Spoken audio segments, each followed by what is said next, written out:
Bonsoir à tous. Bonsoir à tous, ouais. Bienvenue sur Va te faire décrypter. Aujourd'hui, on n'est pas dans nos locaux, on est dans un environnement différent, on est à Biarritz.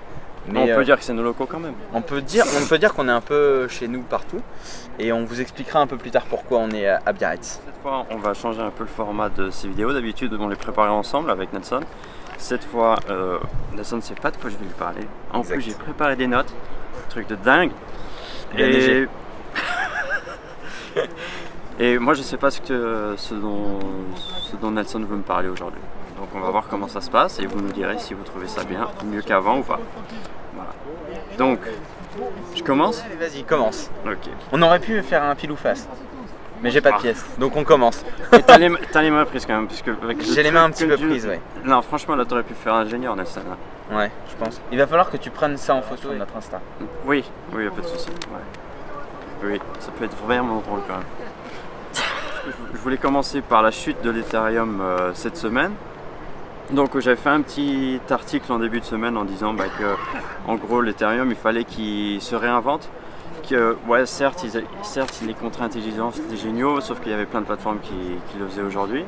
Donc j'avais prédit un petit peu que ce qui pouvait aggraver les choses pour l'Ethereum, c'est que toutes les ICO qui ont des Ethereum et qui ont levé des Ethereum les revendent par peur de faire trop de pertes en fait. À la suite donc de la baisse de l'Ethereum. Ouais, ils avaient peur qu'il y ait trop de pertes et c'est exactement ce qui s'est passé quoi. Et franchement c'était le pire qui puisse arriver à l'Ethereum quoi. Enfin, on a vu une chute énorme du cours, ça a baissé jusqu'à 170 €. Ça faisait très longtemps qu'on n'avait pas vu l'Ethereum à ce prix là. Exact. Et en fait ce qu'on a vu le lendemain de ce 170 €, c'est que tout le monde en a acheté en fait de l'Ethereum. Et maintenant c'est remonté à 225 €. Donc bon an, mal an. Ouais, c'est bien. Les signes ils sont pas forcément bons, mais en gros ça s'est quand même un peu rattrapé, ça s'est un peu estompé. Ouais. D'accord. Enfin, c'est un peu bête pour toutes les ICO quoi. Oui. Qui ont vendu parce que du coup ils ont perdu un peu de l'argent entre guillemets quoi. Exact. Ils n'ont pas vendu à 225, ils ont vendu plus bas. Donc les ICO qui, on le précise, sont des levées de fonds en crypto-monnaie. Ouais. Une levée de fonds, quel est l'objectif? C'est de pouvoir financer un projet. Donc quelque part, en fait, elles se sont un peu tirées une balle dans le pied et ont eu moins d'argent plutôt qu'elles ne devaient en avoir via l'Ethereum et en vendant du coup rapidement le montant levé en ICO. Puis surtout, moi, faire ça, pour des entreprises qui travaillent dans la crypto-monnaie, c'est un peu un geste un peu d'amateur presque. Ça va remonter. Exact. Et là, qu'est-ce qu'ils ont fait? Ils ont tout vendu. Enfin, franchement, ça m'a déçu. Alors, c'est marrant parce que j'ai un sujet un petit peu là-dessus. Mike Novogratz, tu vois qui c'est ou pas? Non.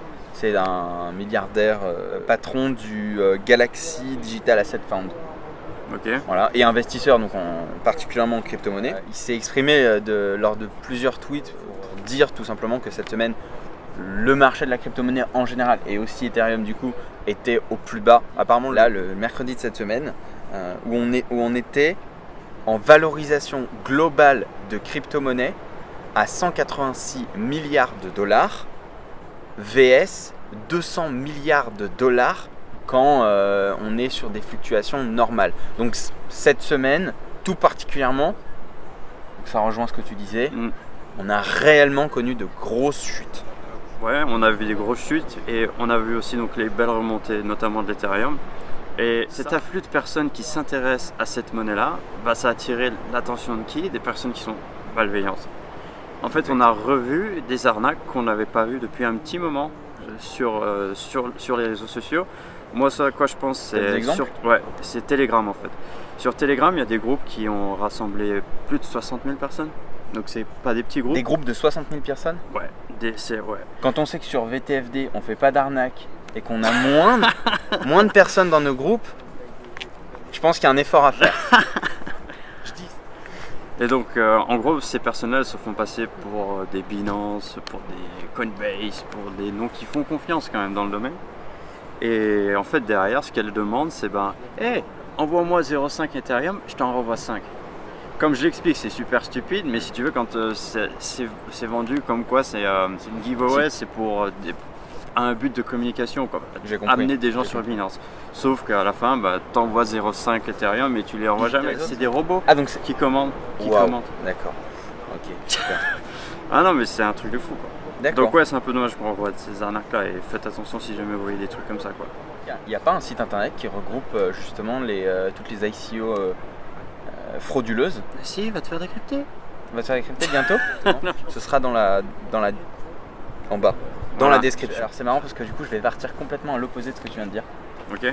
Moi, ce dont je voulais parler ce soir, c'est du parallèle entre les grosses chutes qu'on a en ce moment sur les crypto-monnaies et le fait que néanmoins, selon un gros acteur du marché qui est SFox, l'arrivée d'institutionnels sur le marché des crypto-monnaies, ça n'a pas réduit la chute, mais amorti un petit peu cette chute.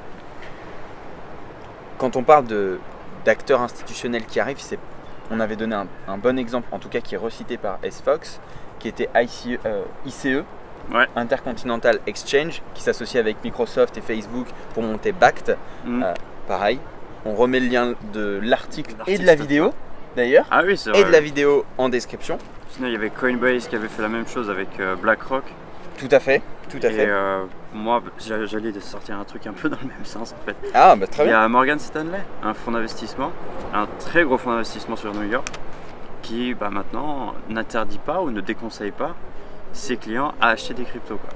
Donc donc déjà de leur part c'est un très bon signe. C'est un bon signe. C'est un pas minuscule pour eux comparé à ce que leurs concurrents comme Goldman Sachs a fait, mais c'est quand même de très bons signes, quoi.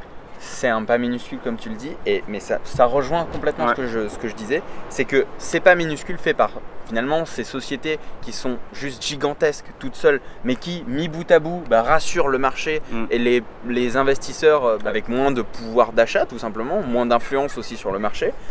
C'est une excellente chose. C'est une excellente chose.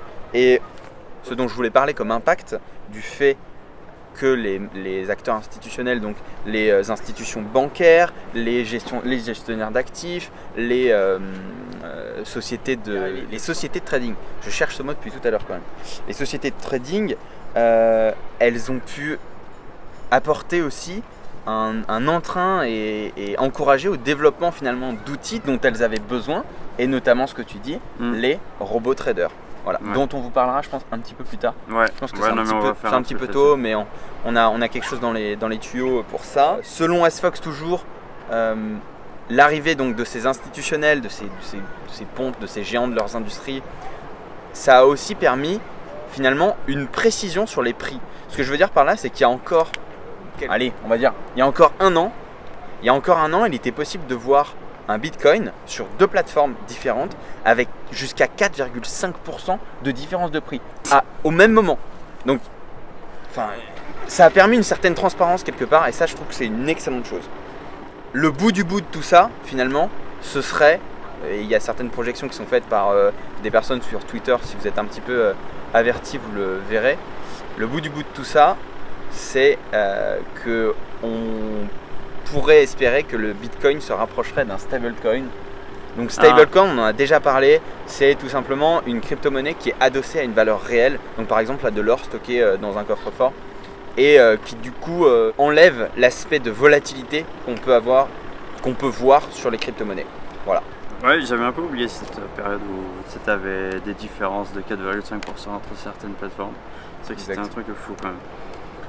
Sinon, moi, je voulais finir par un des derniers articles qu'on a fait sur Va te faire décrypter, où là on a parlé donc de la France, de la législation autour des ICO. C'est en bas dans la description.